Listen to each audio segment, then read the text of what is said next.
Durante esse mês nós temos falado sobre o que nos faz como igreja, o que nos torna um corpo unido, o que faz parte da nossa identidade. No aplicativo você encontra um esboço dessa mensagem, você que está na internet pode acessar também no site, no aplicativo, tem um esboço da mensagem e é um privilégio nós podemos estar unidos apesar da distância, você que está aí na sua casa e nós que estamos aqui presencialmente. Privilégio, estamos servindo ao Senhor. Você lembra de série de conferências evangelísticas?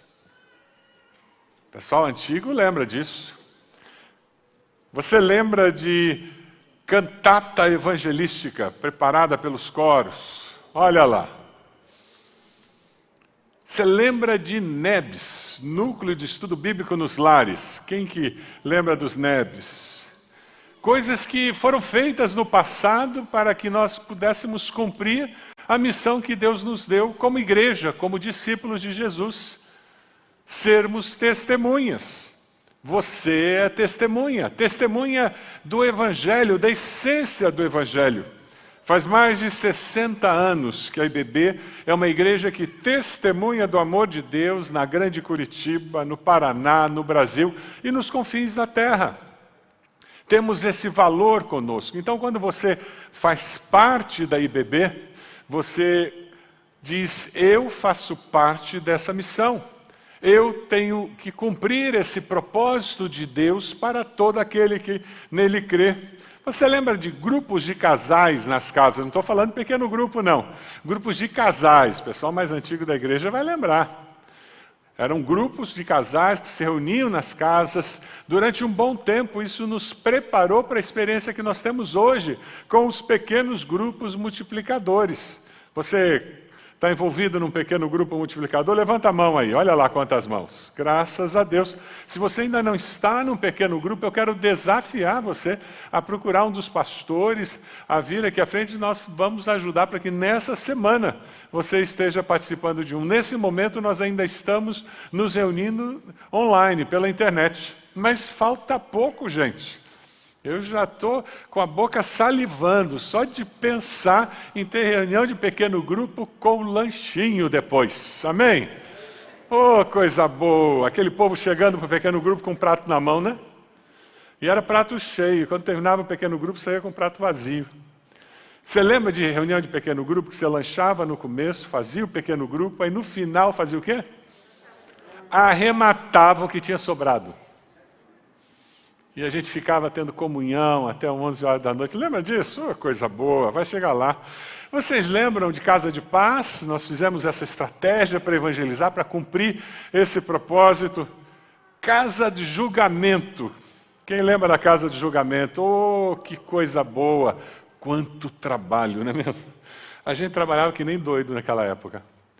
Mas quantas pessoas passavam por aqui, eram tocadas, eram levadas até Cristo Jesus. Você lembra de acampamentos? Ai, que saudade de acampamento. E encontro de casais, gente? Encontro de casais. Vocês lembram do impacto que nós fizemos na região do Uberaba? A IBB Uberaba está reunida agora de manhã ali naquela região e nós fomos com a nossa igreja lá, todo mundo com a camiseta azul, andando pelos bairros, no sinaleiro. Lembra daquele impacto? E que coisa boa, nós vamos voltar a fazer isso, gente. Nesse tempo de pandemia, surge o projeto Ancorar, que vai até os postos de saúde, vai até os hospitais. É a nossa igreja cumprindo esse propósito da grande comissão. É a nossa igreja sendo testemunha como corpo e como indivíduos. Esse é o grande segredo do Evangelho, prosperar. Nós somos testemunhas que influenciam a sociedade, que ajudam as pessoas a encontrarem um Deus que é amor, um Deus que tem um plano de vida para eles. Aí você pode dizer, pastor, eu sei que eu tenho que ser testemunha, mas do que eu sou testemunha exatamente? Qual é a mensagem, pastor? Como é que eu posso ser testemunha? O que nos faz é o Evangelho de Cristo Jesus, são as boas novas. E são essas boas novas que nós compartilhamos, essa mensagem de que existe uma oportunidade de ter uma experiência com Cristo e, através do arrependimento, nós experimentarmos o grande amor de Deus. Nós vamos encontrar a grande comissão em 3 evangelhos. Normalmente nós conhecemos a grande comissão de Mateus 28, ide por todo mundo, pregai o evangelho, mas existe uma referência à grande comissão lá em Marcos 16, 15 também. E nós vamos ler a grande comissão como ela aparece em Lucas 24, de 44 a 46. É interessante porque a descrição de Lucas da grande comissão nos mostra o que nós temos que fazer, mas nos mostra o que nós temos que compartilhar. O conteúdo dessa grande comissão está inserido na descrição de Lucas 24, de 44 a 48. Vai ser projetado na tela, e eu queria que você lesse comigo. Como você está com máscara, você vai ter que ler um pouquinho mais alto, senão ninguém vai ouvir. Tá bom? Vamos lá? E disse-lhes, foi isso que eu falei, enquanto ainda estava com vocês. Era necessário que se cumprisse tudo que a meu respeito está escrito na lei de Moisés, nos profetas e nos salmos. Então lhes abriu o entendimento para que pudessem compreender as Escrituras e lhes disse, está escrito que o Cristo haveria de sofrer e ressuscitar dos mortos no 3º dia, e que em seu nome seria pregado o arrependimento para perdão de pecados a todas as nações, começando por Jerusalém. Vocês são testemunhas destas coisas. Testemunhas do que Deus fez. Nós somos testemunhas de que na vida de Cristo as coisas não aconteceram por acidente, ou simplesmente porque os romanos quiseram matá-lo, ou porque os judeus estavam perseguindo. Existia um propósito, um plano eterno de Deus que começa lá no Éden. Quando, depois do pecado, o Senhor deixa bem claro que o filho da mulher iria esmagar a serpente. Nós encontramos ao longo de todo o Velho Testamento profecias que falavam do servo sofredor. Mais de 300 profecias que foram entregues do Velho Testamento se cumpriram durante os 33 anos da vida de Jesus. Na apologética cristã, o Messias sofredor é posteriormente glorificado, e a subsequente pregação do seu evangelho é o cumprimento da mensagem do Antigo Testamento. Vida, morte, ressurreição de Jesus, tudo isso foi planejado por Deus do presépio até a entrada triunfal de Jerusalém, daquela visita dos Reis Magos até a vergonha da cruz, da vida simples de Jesus durante aqueles 33 anos, a ressurreição e a ascensão para sentar-se ao lado direito do Pai. O verso 44 tem uma mensagem preciosa demais para nós. Era necessário que se cumprisse tudo o que a meu respeito está escrito na lei de Moisés, nos profetas, nos salmos, desde a criação do mundo. Porque todos pecaram e destituídos estão da glória de Deus. Alguém precisava vir e entregar a sua vida para que nós tivéssemos perdão e vida.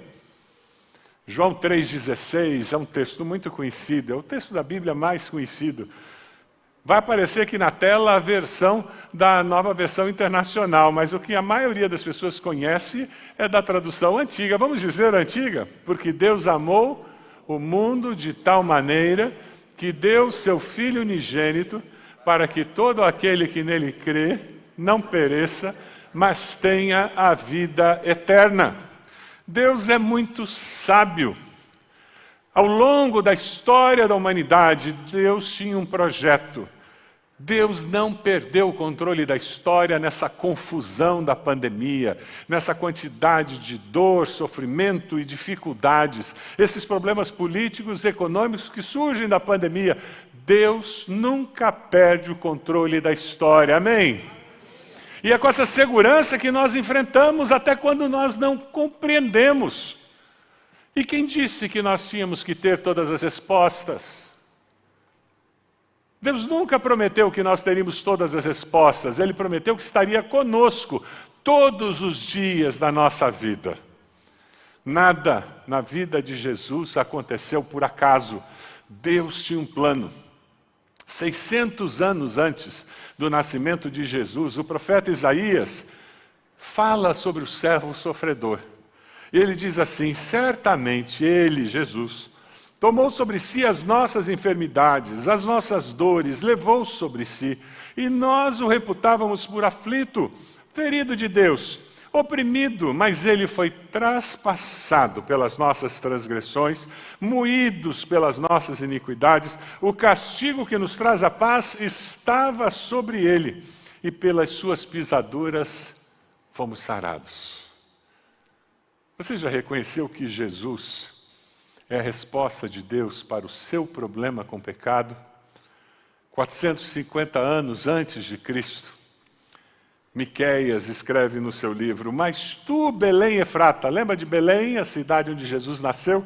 Mas tu, Belém Efrata, embora pequena entre os clãs de Judá, de ti virá para mim aquele que será o governante sobre Israel. Suas origens estão no passado, em tempos antigos, profecias dadas por Deus para nos ajudar a crer.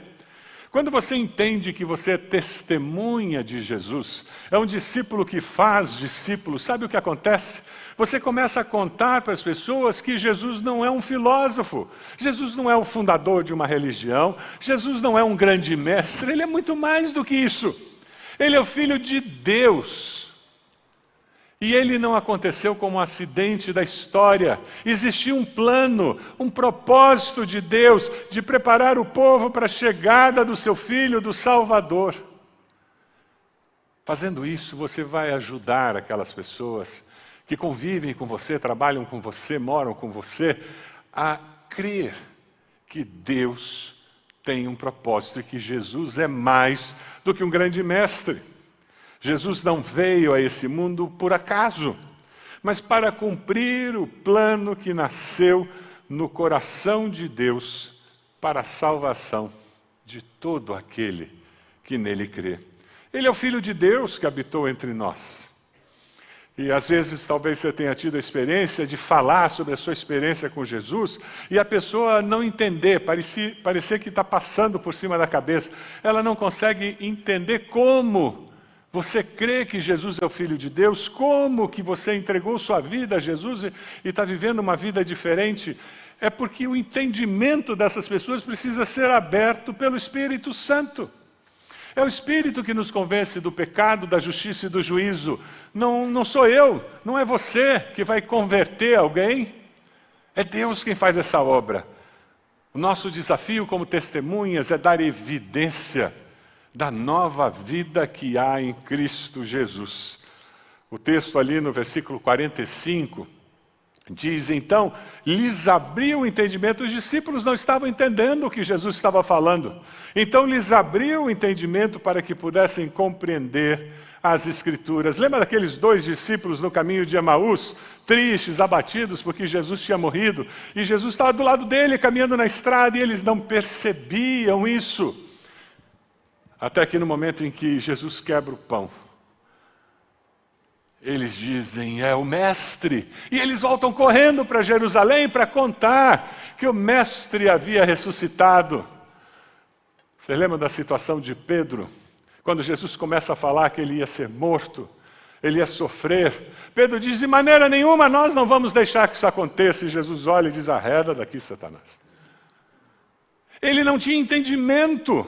Mas é esse Pedro que lá em Jerusalém prega, usando as profecias, as Escrituras do Velho Testamento, e apresenta o Evangelho de salvação de Jesus, e 3.000 pessoas têm o entendimento aberto, se arrependem dos seus pecados e confessam Jesus como Salvador. Quando você falar de Jesus para o seu vizinho, fale que Jesus não é um acidente, que tem um plano de Deus. Quando você estiver compartilhando com um colega de trabalho sobre Jesus, diga: Jesus mudou a minha vida e hoje eu entendo que não é por acidente que Jesus foi crucificado. Era necessário para que eu tivesse o perdão dos meus pecados. E esse texto nos apresenta um desafio complicado para os nossos dias do politicamente correto. Porque nós precisamos ser testemunhas que falam da necessidade de arrependimento para perdão de pecados. Veja o versículo 47. E que em seu nome seria pregado o arrependimento para perdão de pecados. As pessoas hoje querem ouvir de um Jesus que vai resolver seus problemas financeiros, querem ouvir de um Jesus que vai curar as enfermidades do físico, ouvir de um Jesus que vai abençoar a família e vai dar tudo certo no meu casamento, tudo certo com meus filhos. Eu quero ouvir de um Jesus que vai me fazer prosperar financeiramente. É isso que as pessoas querem ouvir, e o politicamente correto demanda isso, é uma agenda positiva. E não conseguem perceber que arrepender-se dos pecados é a agenda mais positiva que pode acontecer na vida do ser humano. Porque quando eu me arrependo dos meus pecados, eu tenho chance de construir algo novo. Eu encontro o perdão de Deus, e além de encontrar o perdão de Deus, eu tenho oportunidade de viver em novidade de vida. Eu e Ed fomos para um casamento. O pessoal inventou essa moda agora que casamento é no mato, né? Ninguém mais casa na cidade.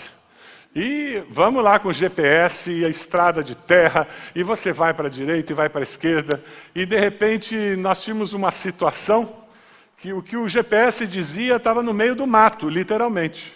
Aquele casamento foi no mato. E nós tínhamos duas estradas e nenhuma delas chegava onde o GPS dizia que estava acontecendo o casamento. Eu olhei as duas estradas e eu disse: essa estrada aqui é maior. Deve ser por aqui, a entrada para o lugar do casamento deve ser essa aqui. E eu segui naquela estrada.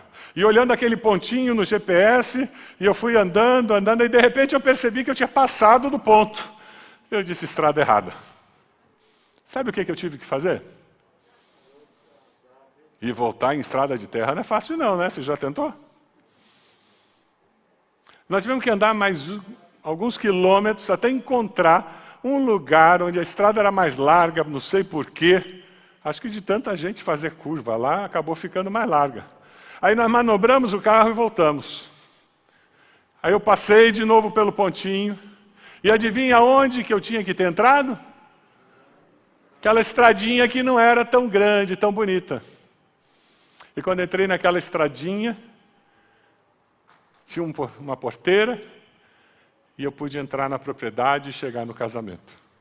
Arrepender-se dos pecados é enxergar que do jeito que eu estou construindo a minha vida, a direção que eu estou indo, os valores que eu abracei, o futuro que eu vou ter, está errado. Não vai dar onde eu quero chegar. Você quer ir para o céu? Você quer passar a eternidade no céu ou no inferno? Arrependei-vos e convertei-vos. É o que a Bíblia diz.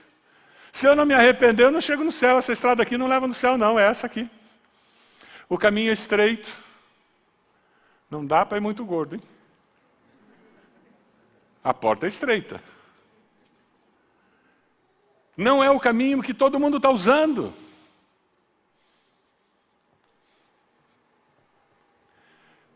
Quando você fala de Jesus, nunca se esqueça de falar que sem arrependimento não há perdão de pecados. Senão você vai ter um simpatizante pela causa, e não um discípulo de Jesus. 1 João 9 nos diz: se confessarmos os nossos pecados, muita gente sabe de cor, quem sabe de cor, fala comigo, por favor. Se confessarmos os nossos pecados, Ele é fiel e justo para perdoar os nossos pecados e nos purificar de toda a maldade. Quando você testemunhar da sua nova vida com Cristo, fale sobre isso. Que o arrependimento nos leva a perdão e libertação. É a agenda positiva. O nosso grande problema é que Nas nossas igrejas evangélicas, cristãs, nos dias de hoje, nós temos muitos membros que experimentaram pouca mudança nas suas vidas. Muita gente que arrependeu-se e realmente nasceu de novo, mas nunca se deixou discipular pelo Espírito Santo, por outras pessoas, outros irmãos, e continuam como bebês na fé. Não amadureceram. Eu ouvi uma história que eu achei muito interessante.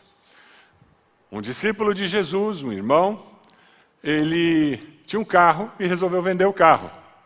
Só que ele tinha tido um acidente com o carro. Sabe quando você tem um acidente do carro e você manda pintar? Quem manja de carro, bateu o olho, sabe, ó, consertaram essa lateral aqui, não é assim? E ele, naquela época, também tinha um outro problema num outro canto do carro, que ia custar mais caro ainda para consertar. O que ele fez? Ele fez uma maquiagem na lataria. Já viu isso? Fica bonito, só que dura pouco, né? E não resolve o problema. E aquele irmão foi vender o carro.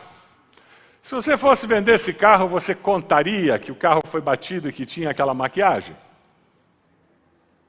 E ele ficou nesse impasse. Conto, não conto. Se eu contar, capaz que eu não venda e tal. E ele, discutindo com ele mesmo, até que ele disse, não, eu sou discípulo de Jesus, eu sou crente, para com isso, eu vou contar. E ele atendeu a pessoa e disse, olha, o carro é ótimo, eu estou muito satisfeito com ele, funciona tudo bem, só eu tive um acidente, então você pode ver essa lateral aqui, e tem esse lugar aqui que precisa fazer um conserto, mas eu dei uma maquiada, está bonito, você pode ficar um bom tempo com isso, mas presta atenção. A pessoa olhou, viu sinceridade, e quem está comprando o carro e vê sinceridade é metade da compra, né? Ele olhou e disse, tá bom, eu vou comprar sim. E eles foram então acertar tudo, assinar o registro de transferência. Aí quando chegaram lá, adivinha o que o comprador propôs? Vamos colocar um valor aí pela metade do preço? Eu não quero colocar tudo isso, dá para a gente fazer? Aí aquele irmão que estava vendendo olhou para ele e disse, me desculpe, talvez eu até perca a venda, mas é uma questão de integridade pessoal. Eu sou discípulo de Jesus, eu sou crente em Jesus, eu não faço negócio desse jeito. Aí o comprador virou para ele e disse, mas eu também sou crente, eu também sou discípulo de Jesus. Não tem problema, é tudo na família.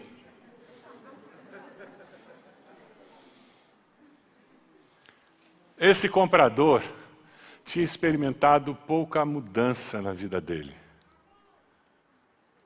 Ele não tinha deixado os valores do reino mudarem os valores da sua vida. Quem sabe você anda parecido com esse comprador. Imaturo na fé, com valores que não refletem os valores do reino de Deus e dando um jeitinho para se safar na vida. O senhorio de Cristo na minha vida, os frutos na minha vida, são a única prova que eu tenho para dizer que de fato eu nasci de novo. Jesus disse que pelos frutos nós seríamos conhecidos.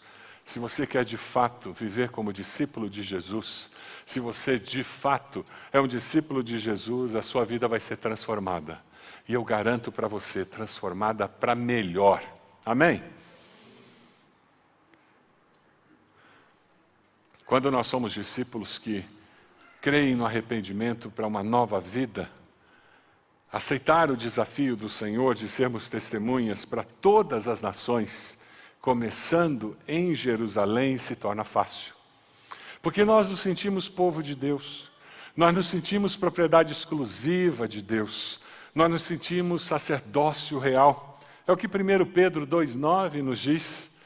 E nós temos essa condição com um objetivo: para anunciar as grandezas daquele que o chamou das trevas para a sua maravilhosa luz.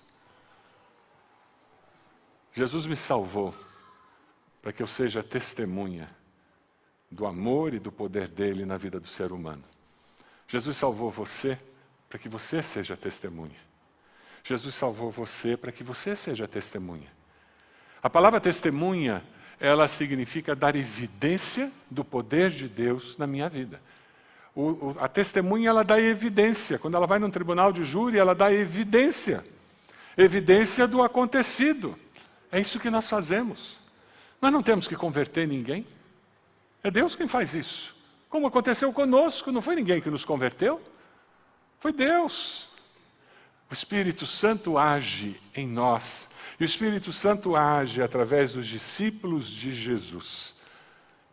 Você aceita o desafio de ser testemunha que dá evidência desse poder de Deus?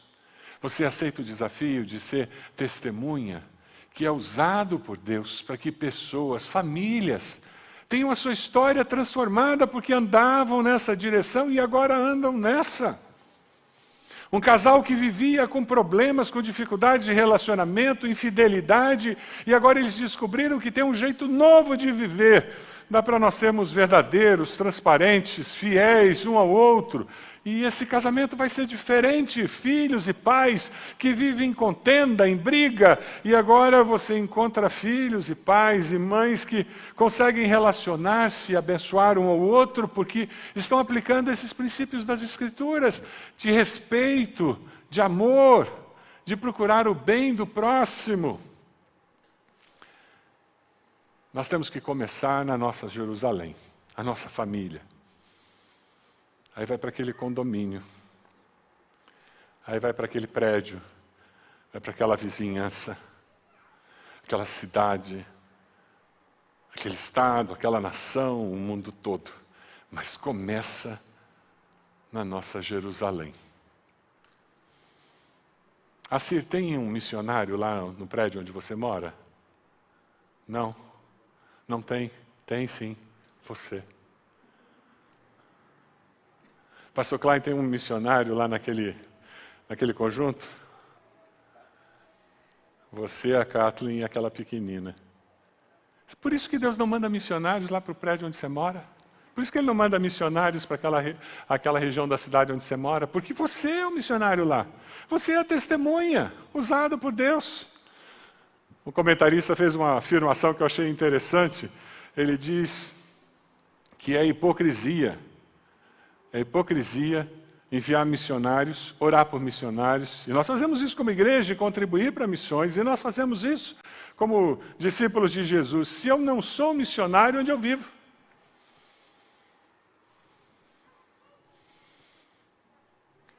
É daí que surge a ideia na nossa igreja de nós termos uma lista dos meus sementes. O discipulado para um recém-convertido em nossa igreja se chama sementes. E nós falamos, quem são os meus sementes? Eu tenho pessoas que não conhecem a Jesus, que eu tenho orado. E eu e Ed, a gente tem procurado oportunidades para conversar com eles. Eu já tive situações em que a pessoa conseguiu frequentar o pequeno grupo e de repente parou. Já aconteceu com vocês isso? Mas nós já tivemos oportunidades em que a pessoa veio, ficou e frutificou, graças a Deus. Você consegue identificar 1, 2, pelo menos 3 pessoas que não conhecem o Senhor no teu trabalho, escola, faculdade, quem sabe ali no prédio onde você mora, aquela vizinha simpática que empresta ovo, você empresta farinha de trigo. Você já falou para ela que Jesus não é um acidente da história? Já contou para aquele vizinho que Deus tem um propósito para a vida dele? Dar evidência é compartilhar o que Deus tem feito na minha vida, na minha família. Jesus termina esse texto dizendo, vocês são testemunhas destas coisas. Eu envio a vocês a promessa de meu Pai, mas fiquem na cidade até serem revestidos do poder do alto. Quem vai capacitar você? O Espírito Santo de Deus. Amém? Ele vai dar discernimento. O Espírito Santo de Deus vai capacitar você para ter as palavras certas. O Espírito Santo de Deus estará trabalhando no coração da pessoa que vai receber a sua mensagem, a sua ligação, e que você vai convidar para participar do seu pequeno grupo. Nós estamos ainda online. Daqui a pouco nós vamos estar no presencial de novo, mas você convida aquela pessoa para fazer parte da sua história. História que foi transformada por Jesus. Você é testemunha de que as profecias se cumpriram na vida de Cristo. Que sem arrependimento não há perdão de pecados. E que o poder do Espírito nos levará a todas as nações. Começando onde? A nossa Jerusalém. Você pode abaixar a sua cabeça? Quem sabe você está dizendo, pastor, mas eu nunca me entreguei a Jesus. Eu nunca aceitei Jesus como meu Salvador. Eu nem sei como fazer isso. Como é que eu vou ser testemunha? Você pode se tornar uma testemunha de Cristo se nesse momento você fizer uma oração muito simples, entregando a sua vida a Jesus. Ore dizendo, Senhor meu Deus, diga isso. Eu me arrependo dos meus pecados. Fale isso para Deus. Eu me arrependo dos meus pecados. Eu agradeço por Jesus ter morrido na cruz, no meu lugar. Eu te agradeço porque o Senhor perdoa meus pecados. Diga isso para Deus. Eu confesso Jesus como meu Senhor e Salvador. Toma minha vida em tuas mãos. Eu quero viver uma nova vida. Enquanto todos estão orando, você fez essa oração? Levante a sua mão, eu gostaria de orar por você. Onde você está? Graças a Deus. Pode abaixar. Lá no fundo já vi, pode abaixar. Mais alguém? Levante sua mão bem alto, dizendo, pastor, eu fiz essa oração. Eu confessei Jesus como meu Senhor e Salvador. Mais alguém? Lá atrás já vi. Graças a Deus. Já vi ali. Graças a Deus. Mais alguém? Levante a sua mão. Já vi aquela senhora. Mais alguém? Deus abençoe. Mais alguém? Levante sua mão. Onde você está? Mais alguém? Graças a Deus. Deus abençoe. Graças a Deus. Eu queria perguntar agora para você que já se tornou discípulo um dia. Você quer assumir um compromisso com Deus de que você vai dar evidência? Você vai orar pedindo a Deus oportunidades para falar do que Deus tem feito na sua vida? Convidar pessoas. Levante sua mão bem alto se você está tomando essa decisão. Se está assumindo esse compromisso. Graças a Deus. Pode abaixar. Mais alguém? Levante sua mão. Graças a Deus. Mais alguém? Graças a Deus. Louvado seja. Mais alguém? Louvado seja. Louvado seja. Graças a Deus. Graças a Deus. Você que está na internet, tem um número aí. Entre em contato conosco. Nós queremos saber da sua decisão. Fale conosco. Temos conselheiros preparados para receber você. Vamos ficar de pé. Nós vamos começar a cantar. Enquanto nós cantamos, eu queria convidar você que levantou sua mão dizendo, eu estou assumindo um compromisso, eu quero aceitar Jesus como Salvador. Venha até aqui à frente, nós queremos orar com você, queremos abençoar a sua vida. Quem sabe a decisão que você está tomando, eu vou evangelizar, eu vou ter uma lista de sementes, eu vou convidar meus vizinhos. Levante sua mão e venha aqui estar conosco. Vai ser um prazer abençoar a sua vida, orando por você, entregar uma lembrança da nossa igreja. Enquanto nós cantamos, pode sair do seu lugar, pode vir até aqui, faça isso, estamos esperando você aqui. Aos pés da cruz me encontrei, o que tenho te entrego a Deus.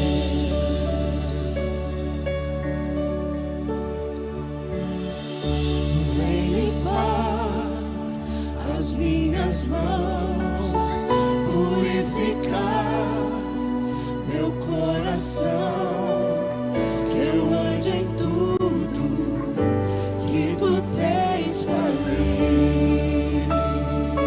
Por favor. Você que tomou a decisão, seja de ser testemunha, venha até aqui, alguém vai orar por você, aceitando Jesus como Salvador, venha até aqui. Você está aceitando Jesus, minha linda? Você está querendo aceitar Jesus? É, que coisa linda. Papai e mamãe estão por aí? Chega aqui, mamãe, chega aqui. Chega aqui, olha ali, momento especial. Deus te abençoe. Você pode descer ali com a tia. Você ora com ela? Coisa linda. Não tem idade. A qualquer idade, a qualquer hora, você pode tomar essa decisão. Você levantou a mão, ou quem sabe você não levantou a mão, mas eu estou falando com vocês, sai do seu lugar, vem até aqui. Nós queremos orar por você nesse momento tão especial da sua decisão. Quem sabe eu vou evangelizar, eu vou ser testemunha. Eu assumo um compromisso com o Senhor. Vem até aqui, nós vamos orar por você no final desse culto. Saia do seu lugar, vem até aqui, dizendo: eu vou ser testemunha, eu vou falar de Jesus. Saia do seu lugar, vem até aqui. Nós vamos cantar mais um pouco. Enquanto nós cantamos, pode vir até aqui.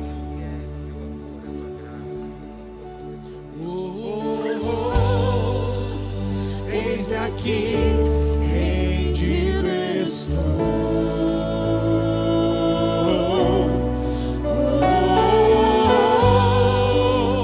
Eu sou teu e tu és meu.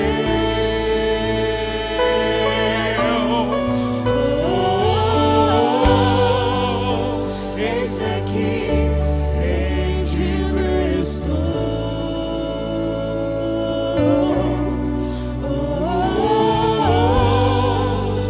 Eu sou teu e tu és meu,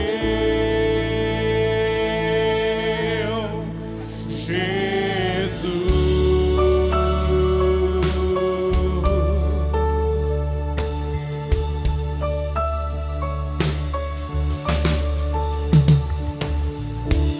Vamos orar? Feche seus olhos.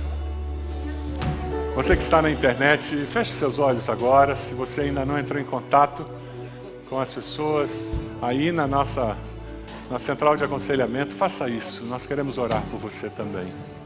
Senhor, nós queremos te dar graças pela maneira como o Senhor fala aos nossos corações, pela tua palavra que é viva, eficaz e penetra no mais profundo da nossa alma.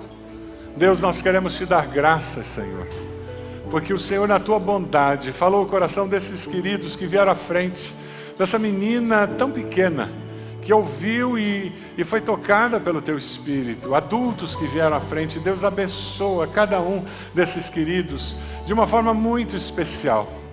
Que, ó Deus, o teu Espírito tenha liberdade para trabalhar na história da sua vida, para que eles possam crescer e viver como discípulos, que fazem discípulos, que levam outras pessoas a conhecer do teu amor. Ó Deus, nos abençoe, cada um de nós, que ao sairmos daqui, nós possamos sair com um sentimento de missão muito clara, que o cumprir a grande comissão, sermos testemunhas, discípulos que fazem discípulos, possa acontecer na nossa vida diária, e que nós abençoemos, Senhor, muitas pessoas. Nós oramos assim, no nome precioso de Jesus. Amém, Senhor. Amém.